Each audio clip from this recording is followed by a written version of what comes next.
সম্মানিত ভিউয়ার, সালামু আলাইকুম রহমতুল্লাহি ওয়া বারাকাতুহু। আমি আপনাদের জন্য একটা গুরুত্বপূর্ণ মেসেজ নিয়ে আসছি। সেটা হচ্ছে কাতার মেডিকেল অ্যাপার্টমেন্ট নেওয়ার পরে আপনি যখন মেডিকেল অ্যাপার্টমেন্ট নেবেন তখন আপনার বায়োমেট্রিক এমপ্লয়মেন্ট কমপ্লিট যেই অপশানটা আসবে সেটা হচ্ছে আপনার এরপরে মেডিকেল টেস্ট কমপ্লিট। এটা যদি মেডিকেল আপনি টোটালি কমপ্লিট করে দেন, পরবর্তী স্ট্যাটাসটা কী আসবে সেই বিষয়টা নিয়ে কথা বলা।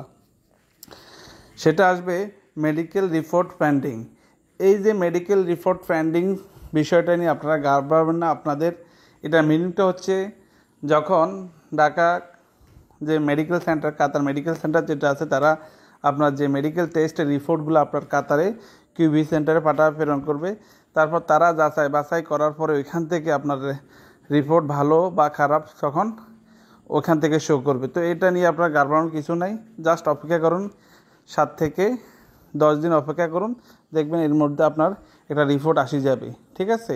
তো সবাই ভালো থাকুন, সুস্থ থাকুন এবং আমার ইউটিউব চ্যানেলটি সাবস্ক্রাইব করে আমাকে নিত্য নতুন কিছু ইনফরমেশান দেওয়ার জন্য আমি যেন দিতে পারি, সেজন্য সবাই আমার সাথে থাকবেন এবং আমার ভিডিওটা বেশি বেশি শেয়ার করবেন। ধন্যবাদ।